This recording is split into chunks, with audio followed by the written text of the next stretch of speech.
মহারণা দেওয়া নামাজ রোজার মতোই অবশ্য পালনীয় একটি কর্তব্য আল্লাহ রাব্বুল আলামিন করে দিয়েছেন।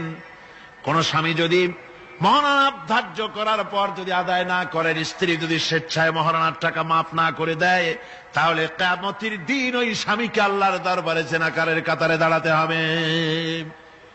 জিনাকারের কাতারে দাঁড়াতে হবে স্বামীকে। এই মহারণা আদায় করে দিতে হবে স্ত্রীকে। স্ত্রী যদি সেই মহারণার টাকা দিয়া ব্যবসা করে কোটিপতিও হয়, তারপরেও ওই স্ত্রীর ভরণ পোষণ, সুখ দুঃখ, চিকিৎসা সবকিছুর দায় দায়িত্ব কার উপরে? স্বামীর উপরে। দেখুন, ইসলাম নারীকে ঠকাইলো না জিতাইলো? কি করেছে জোরে বলুন? জিতাইছে। তারপরে স্বামীর ওই স্ত্রীর বাপের বাড়ি থেকে লোক আসছে, বউর খরচ করা লাগবে না। খরচ কার? স্বামীর। বাড়িতে অসুখ বিসুখ হয়েছে, বিয়ে শাদী ইত্যাদি সব খরচ কার? স্ত্রী। কোটিপতি হলেও তার দায় দায়িত্ব নাই, ইসলাম বাধ্য করে নাই তাকে। সুতরাং কি করে ঠকালো ইসলাম তাকে? ইসলাম তাকে ঠকায় নাই, ইসলাম মোটেই তাকে ঠকায়নি, ইসলাম তাকে জিতিয়ে দিয়েছে। মহারণার কথাই বলতেছিলাম। আজকের সমাজে যে মহারণা ছিল পুরুষকে দিতে হবে, সেই মহারণা এখন দিতে হয় কন্যা পক্ষকে। বলেন ঠিক কিনা? কন্যা পক্ষকে দিতে হচ্ছে কিনা মহারণা? ছেলে যখন বিয়ে পাশ করে, MA পড়াশোনা করে, ম্যাট্রিক যখনই পড়ে, তখনই ছেলের বাপ একটু একটু হা করা শুরু করে। তারপরে বিয়ে আরেকটু হা করে, এরপর MA, তখন কুমিরের মতো হা করে। যত খরচ হয়েছে ছেলেকে MA পাশ করাইতে, তা সুদে আর আসলে আদায় করে নেবে কন্যা পক্ষের কাছ থেকে। বিবাহের সময় বলে, আমার ছেলে বিয়ে পাস, MA পাস, হ্যান ত্যান দিশান দেখ, সুতরাং এই ছেলের বিয়েতে আমার ছেলেকে কি দিতে হবে? রঙিন টেলিভিশন, এসব তো কোনো ব্যাপার স্যাপার না, ওটা তো দিতেই হবে, ডিশ অ্যান্টিনাও দেওয়া লাগবে সেই সাথে। তারপরে বাড়ি দিতে হবে, গাড়ি দিতে হবে, গুলশানে বাড়ি দিতে হবে, আবুধাবিতে চাকরি দিতে হবে, 5 লক্ষ টাকা ক্যাশ দিতে হবে। মানে চাইতে চাইতে বাড়ির বুড়া ছাটাখানা বাদে আর সব দাবি করে, সব দিতে হবে।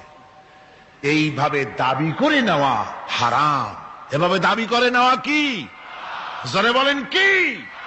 এর চাইতে ছোট লোকই, এর চাইতে বেহায়া আর কোন পুরুষ হতে পারে না, যারা কন্যা পক্ষের কাছ থেকে দাবি করে যৌতুক আদায় করে।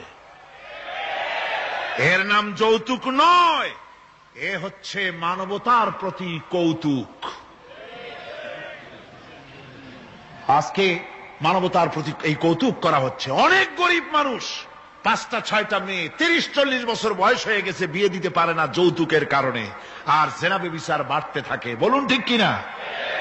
আপনারা নিশ্চয়ই জানেন শূকরের মাংস মুসলমানের জন্য খাওয়া কি? সবাইকে বলতে হবে, শূকরের মাংস খাওয়া কি? মুসলমানদের জন্য পায়খানা খাওয়া কি?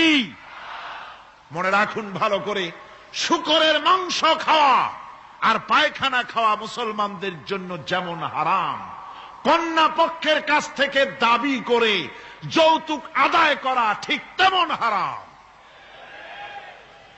আমি আজকের এই বিশাল জনতাকে জিজ্ঞেস করি, আপনারা যারা সন্তানের পিতা আছেন, ছেলের বাপ, এই মাহফিলে যারা আছেন, কন্যা পক্ষের কাছ থেকে যৌতুক নামক শূকরের মাংস আর পায়খানা খাবেন না, রাজি আছেন?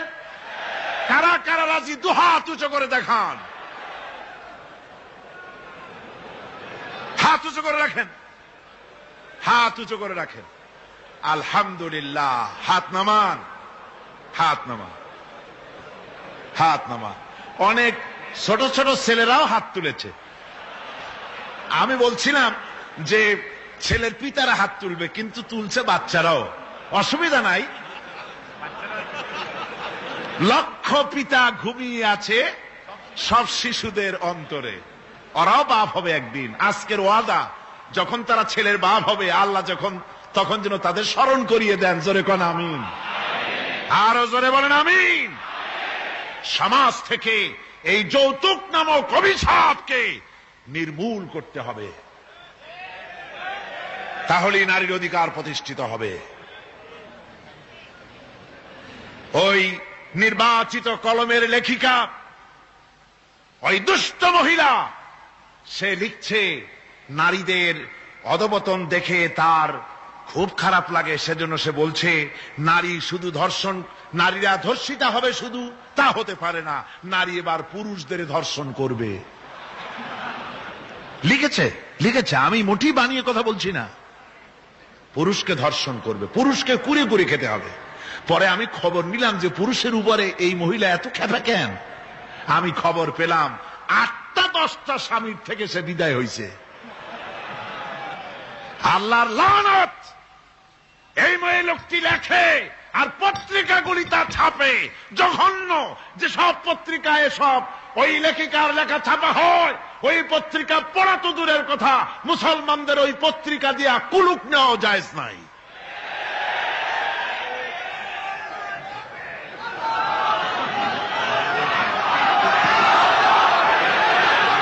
আমার মুসলমান ভাইয়েরা, নারীর সম্মান কে দিল? জোরে বলেন, কে দিল?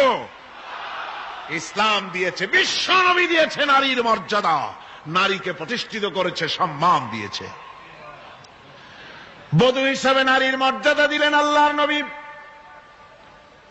তালাক দেওয়ার অধিকার শুধু পুরুষকে দেওয়া হয় নাই। যদি মনে করেন ভুল করবেন, বিবাহ করেছেন বলে কথায় কথায় তালাক দিবেন, জায়েজ নাই। আল্লাহর নবী বলেছেন আল্লাহর কাছে 2টা হালাল হলো, জঘন্যতম নিকৃষ্টতম হালাল। একটা হচ্ছে ভিক্ষাবৃত্তি আর একটা হচ্ছে তালাক। জঘন্য হালাল, কথায় কথায় তালাক দেওয়া যাবে না। আল্লাহ পাক বলছেন, এই কোরআনে আছে, আল্লাহ পাক বলছেন তোমরা পরস্পরের অনুগ্রহ ভুলে যেও না। অর্থাৎ এর ভাবার্থ হচ্ছে কোন ব্যাপারে স্ত্রীর উপরে যদি অসন্তুষ্ট হও, চূড়ান্ত সিদ্ধান্ত নিও না। স্ত্রীর আজকের একটা ব্যবহারে তোমার মন খারাপ হয়েছে, চূড়ান্ত সিদ্ধান্ত নিও না। এই স্ত্রীর অনেক অবদান তোমার উপরে আছে, সেই সব ভালো কথাগুলি স্মরণ করে আজকের এই জিনিসটাকে ভুলে যাও। সুবহানাল্লাহ বিহামদিহি। ইসলাম চায় স্বামী স্ত্রীর পারস্পরিক মোহব্বত চায়, ভালোবাসা চায়।